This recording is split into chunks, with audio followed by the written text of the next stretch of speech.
there. Subscribe to my channel. And also press this bell icon. Please take your seat. The Dean of the Diplomatic Corps, Archbishop Charles John Brown, the Excellencies of the Diplomatic Corps today led by His Excellency Koshikawa Kazuhiko, the Ambassador of Japan to the Philippines, and the Charge d'Affaires, Heather Variava of the U.S. Embassy here in Manila, Senator Francis Tolentino and other members of Congress who are here today, Bataan 2nd District Representative Albert Garcia, Philippine Veterans Affairs Office Undersecretary Reynaldo Mapago, AFP Chief of Staff General Andy Centino, and all our service commanders, Bataan Governor Jose Enrique Garcia, Bataan Mayor Carlos Pizarro, the National Historical Commission of the Philippines Chairman Dr. Emmanuel Calairo, Most Reverend Bishop Ruperto Santos, most importantly, our valiant veterans who are with us this morning, participants to the 2023 Philippines-United States Balikatan exercises, fellow workers in government, other distinguished guests, ladies and gentlemen, good morning. My beloved countrymen, we are here today to commemorate a defining moment in the history of our people. We are here to once again remember the heroism, valor, and sacrifice of the countless heroes who, with every ounce of their being, and often with their passing, have made this hallowed ground. We convene here at the Mount Samat National Shrine, built during my father's time to memorialize the heroic struggles of Filipinos and their allies during the war, particularly during the fall of Bataan some 8 years ago.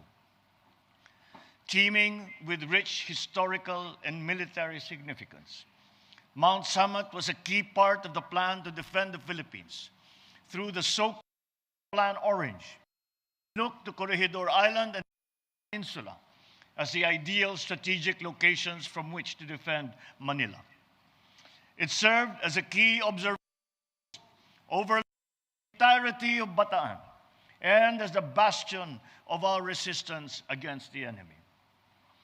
It is here, on this sacred ground, that on April 3, 1942, Good Friday, the enemy forces launched their final offensive to take Bataan Peninsula. Facing them on these imposing but pockmarked foothills of Mount Samat were the 21st and 41st Divisions of the Philippine Army. Battered by months of fighting, it was here that they made their last stand, facing the combined military might of a battle-hardened, well-equipped, well-supplied force. For 6 days, our soldiers fought bravely with almost superhuman endurance, fighting not only with the power of their arms, but with the faith entrusted to them by their fellow Filipinos.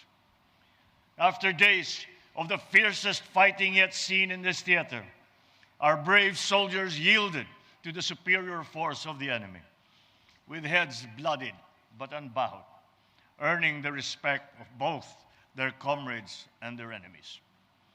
Now, we commemorate April 9 of every year as a day of valor. Many dismissed the commemoration of the Bataan siege as ill-advised, simply because it had ended in a most agonizing defeat.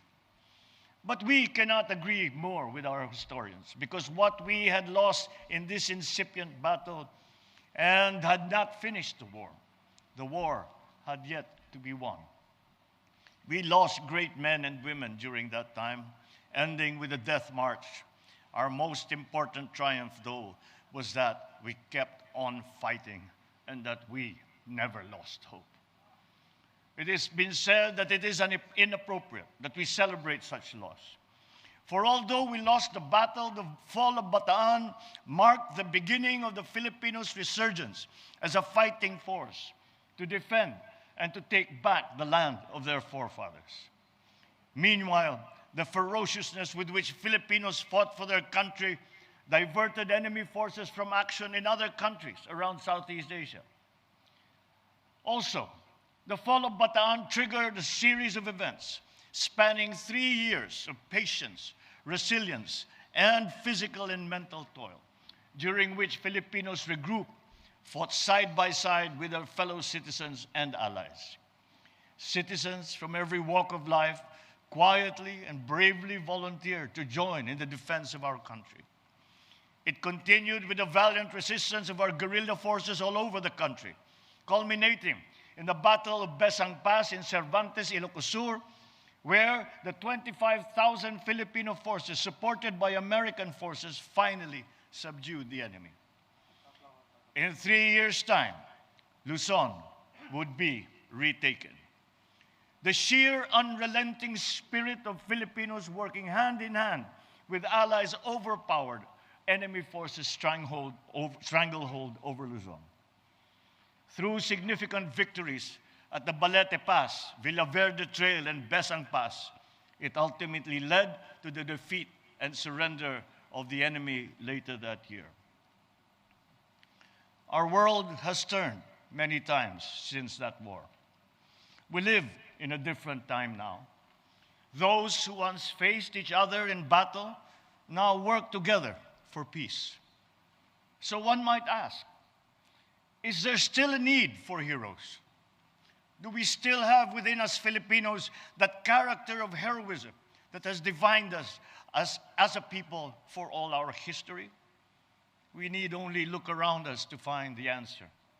We see it in our veterans, some of whom are here with us today.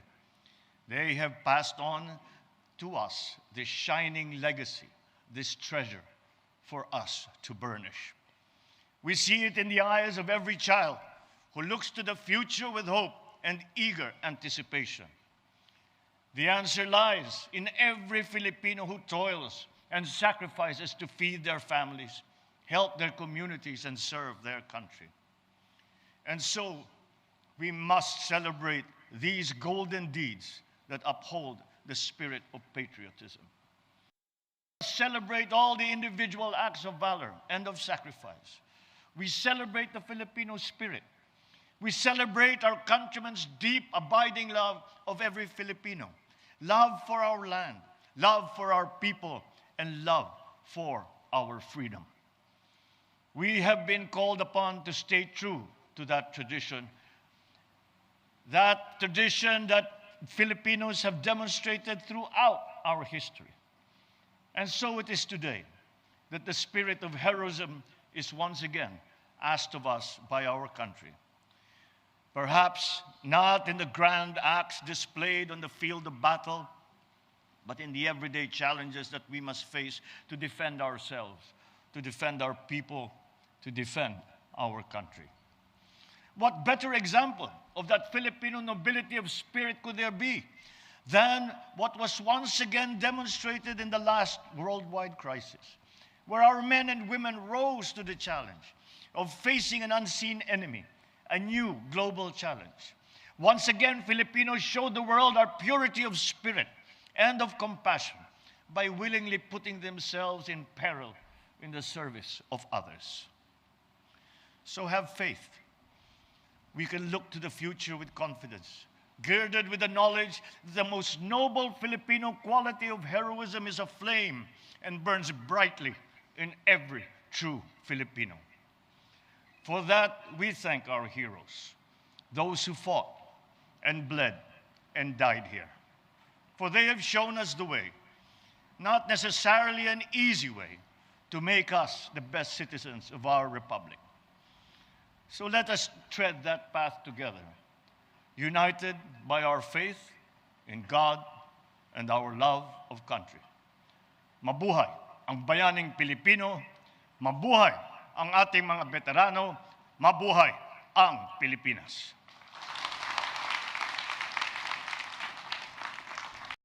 Kung ikaw ay mayroong opinion sa isyong ito, malaya kayong makakapagkomento dahil open ang comment section para sa inyong saloobin. Maraming salamat po. Hanggang sa muli. God bless us all.